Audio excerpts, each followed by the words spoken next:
selamat berjumpa kembali dengan persekutuan doa Kul. Shalom.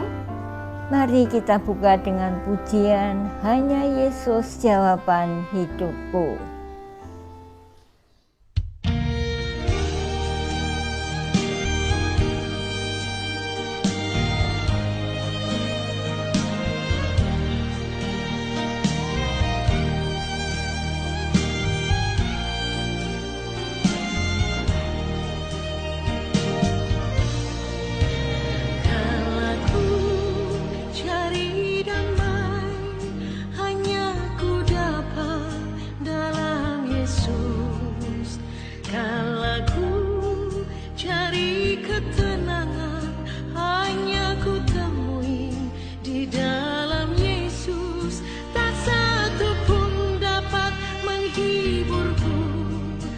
Seorang pun dapat menolongku, hanya Yesus jawaban hidupku. Kalau ku cari damai, hanya ku dapat dalam Yesus.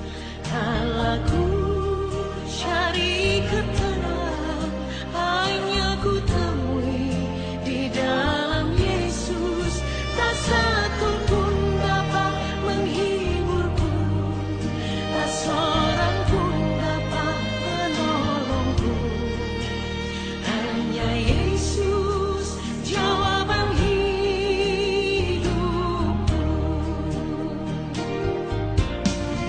Bersama Dia hatiku damai, walau dalam lembah kekelaman.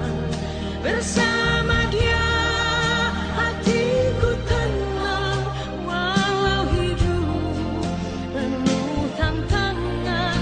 Tak satu pun dapat menghiburku, tak seorang pun dapat menolongku, hanya Yesus jawaban hidupku.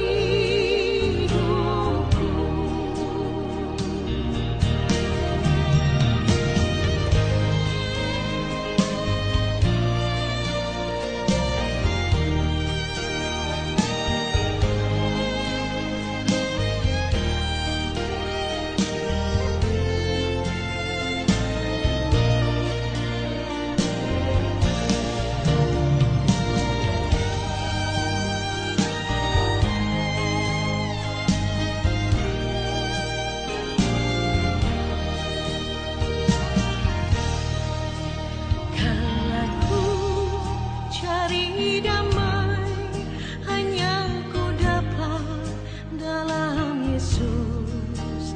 Kalau ku cari ketenangan, hanya ku temui di dalam Yesus. Tak satu pun dapat menghiburku, tak seorang pun dapat menolongku, hanya Yesus jawaban hidupku. Bersama Dia hatiku damai, walau dalam lembah kekelaman. Bersama Dia hatiku tenang, walau hidup penuh tantangan. Tak satu pun dapat menghiburku, tak seorang pun dapat menolongku, hanya Yesus jawaban hidupku. Mari kita bersama-sama berdoa. Allah Bapa Tuhan yang bertahta di dalam kerajaan surga mulia, kembali Kul datang kepadamu. Kami percaya Tuhan mendengarkan apa seruan doa kami. Tuhan, kami mau membacakan firman-Mu. Kiranya Tuhan membimbing kami, hanya kepadamu saja kami berserah. Amin. Mari kita bersama-sama buka Alkitab kita dari Para Rasul 4 ayat 5 sampai dengan 22. Pada keesokan harinya, pemimpin-pemimpin Yahudi serta tua-tua dan ahli-ahli Taurat mengadakan sidang di Yerusalem. Dengan imam besar Hanas dan Kayafas, Yohanes dan Alexander, dan semua orang-orang lain termasuk keturunan imam besar. Lalu Petrus dan Yohanes dihadapkan kepada sidang itu dan mulai diperiksa dengan pertanyaan ini. Dengan kuasa manakah engkau sampai, atau dalam nama siapakah kamu bertindak demikian itu? Maka jawab Petrus penuh dengan Roh Kudus, hai pemimpin-pemimpin umat dan tua-tua, jika kamu sekarang harus diperiksa karena suatu kebajikan kepada seorang sakit dan harus menerangkan dengan kuasa manakah orang itu disembuhkan, maka ketahuilah oleh kamu sekalian dan oleh seluruh umat Israel bahwa dalam nama Yesus Kristus orang Nazaret yang telah kamu salibkan, tetapi yang telah dibangkitkan Allah dari antara orang mati, bahwa oleh karena Yesus itulah orang itu berdiri sehat sekarang di depan kamu. Yesus adalah batu yang dibuang oleh tukang-tukang bangunan, yaitu kamu sendiri.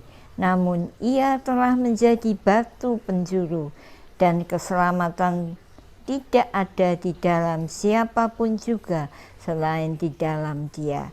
Sebab itu bahwa kolong langit ini tidak ada nama lain yang diberikan kepada manusia yang olehnya kita dapat diselamatkan. Ketika sidang itu melihat keberanian Petrus dan Yohanes dan mengetahui bahwa keduanya orang biasa yang tidak terpelajar, heranlah mereka, dan mereka mengenal keduanya sebagai pengikut Yesus. Tetapi karena mereka melihat orang yang disembuhkan itu berdiri di samping kedua rasul itu, mereka tidak dapat mengatakan apa-apa untuk membantahnya. Dan setelah mereka menyuruh rasul-rasul itu meninggalkan ruang sidang, berundinglah mereka dan berkata, tindakan apakah yang harus kita ambil terhadap orang-orang ini? Sebab telah nyata kepada semua penduduk Yerusalem bahwa mereka telah mengadakan suatu mukjizat nyolok dan kita tidak dapat menyangkalnya. Tetapi semua ini jangan makin luas tersiar di antara orang banyak.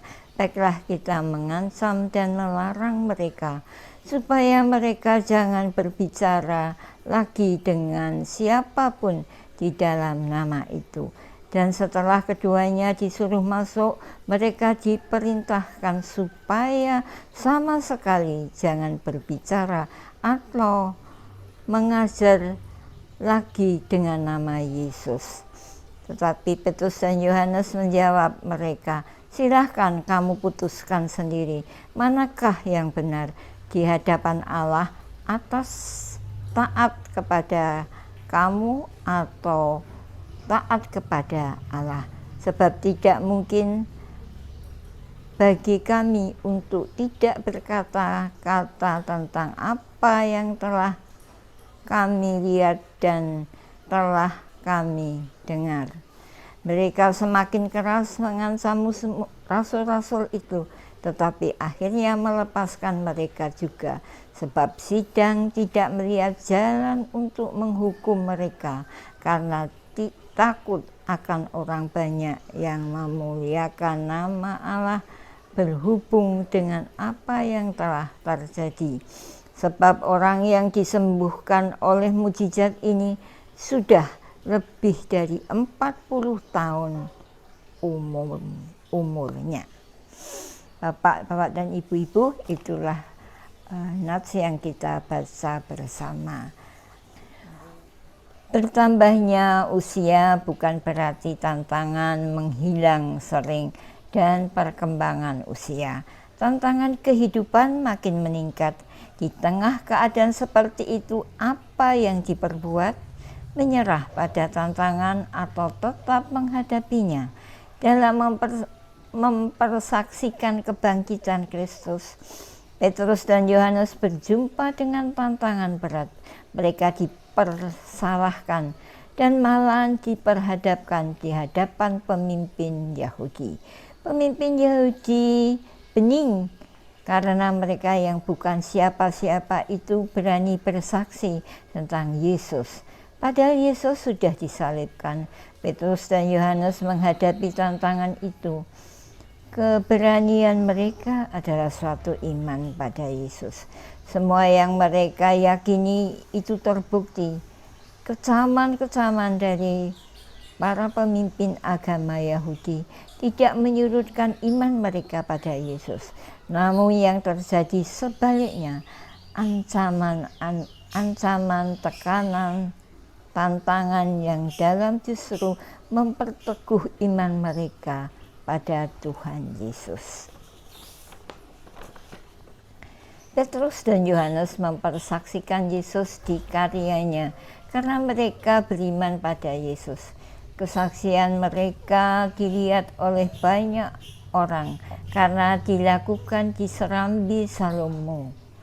Dalam Alkitab bahasa Indonesia sehari-hari, Serambi Salomo disebut dengan tempat tertutup di bagian timur rumah Tuhan di Yerusalem.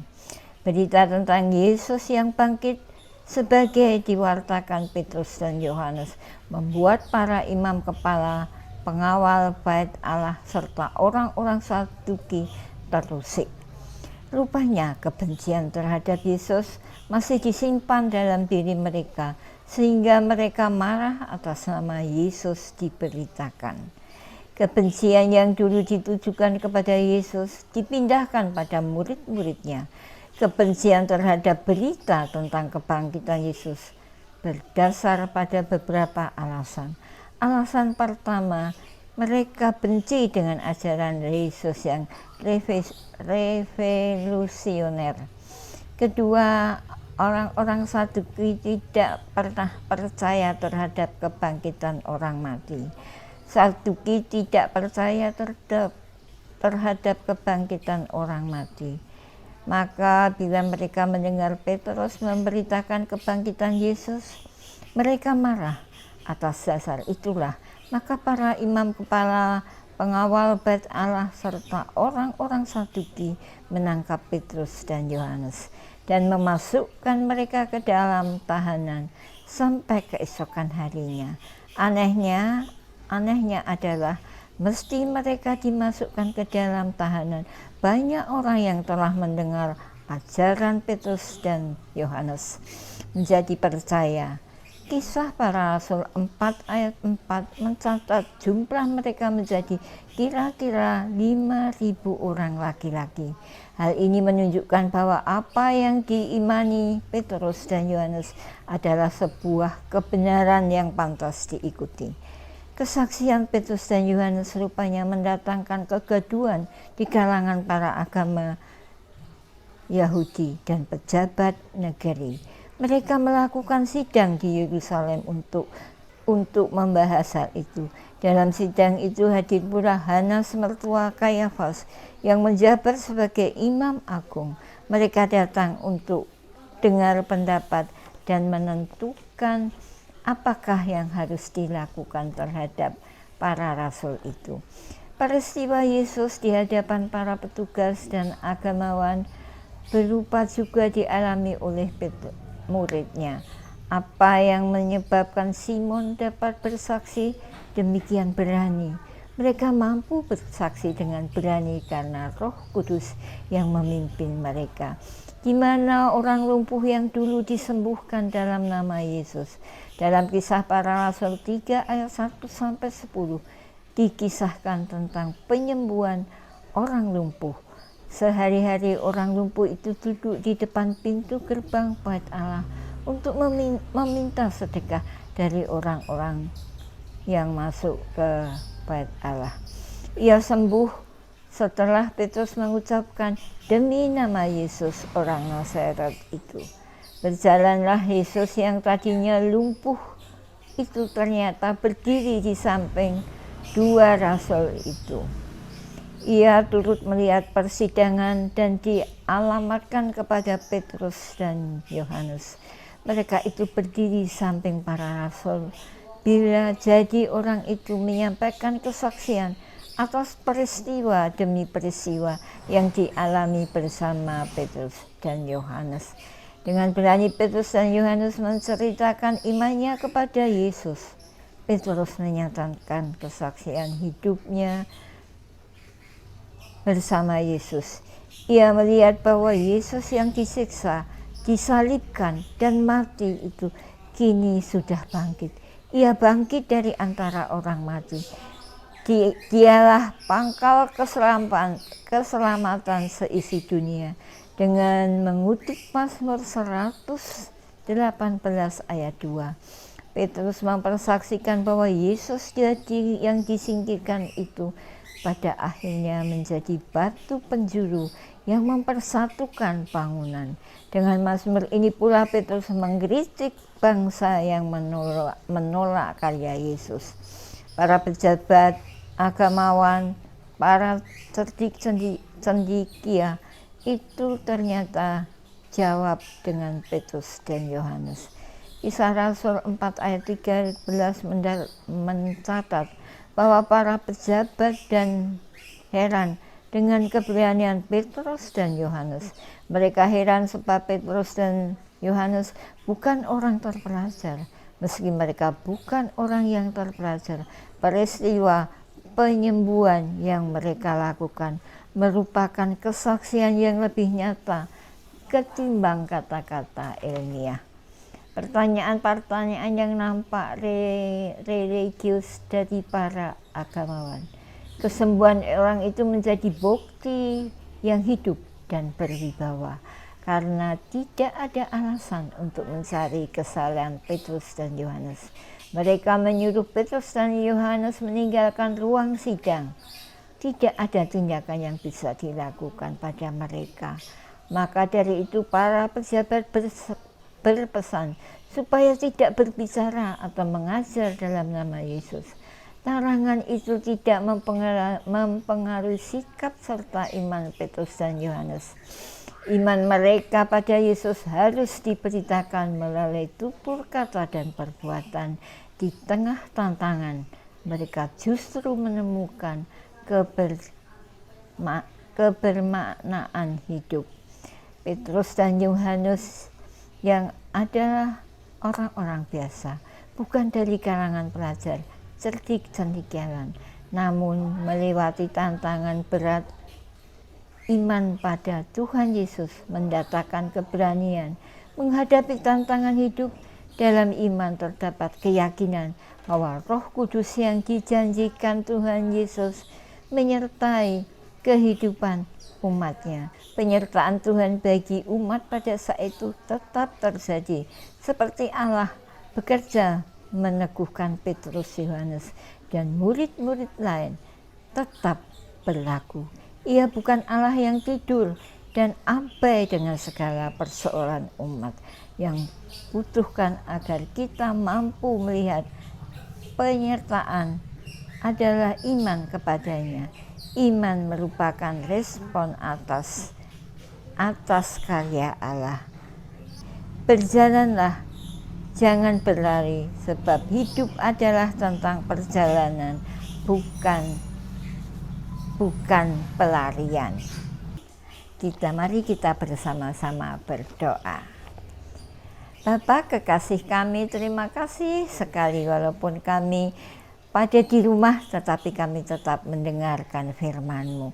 Firman-Mu yang indah dan agung ini menjadi pedoman di dalam kehidupan kami. Kami orang-orang yang berdosa ini, tetapi kami percaya Tuhan mengampuni kami. Umur kami yang sudah begitu lanjut Hanya kepadamu saja kami bersalah, karena kami tahu bahwa Tuhan mengasihi kami. Terima kasih Tuhan Yesus, hanya di dalam namamu kami telah berdoa. Berbahagia bagi kita semua yang telah mendengar firman Tuhan ini, tidak hanya kita dengar tetapi kita laksanakan. Mari kita bersama-sama kita tutup dengan pujian Kinanti ing Gusti. Sampai jumpa minggu depan. Tuhan memberkati. Dah.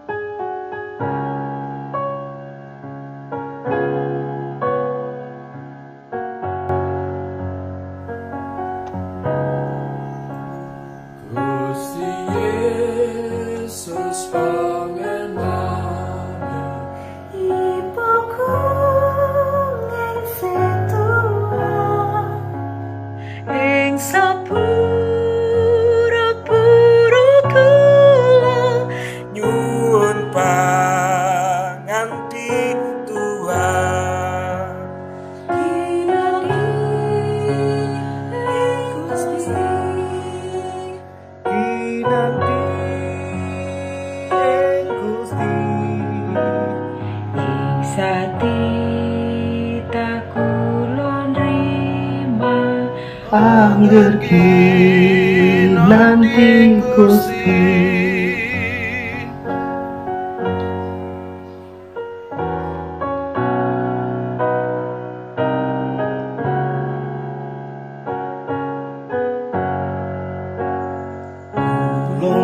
Lomboten nyuwun pondo nyuwun kerajaan kang kawula suwun amung kinanti yo ing Tuhan kinanti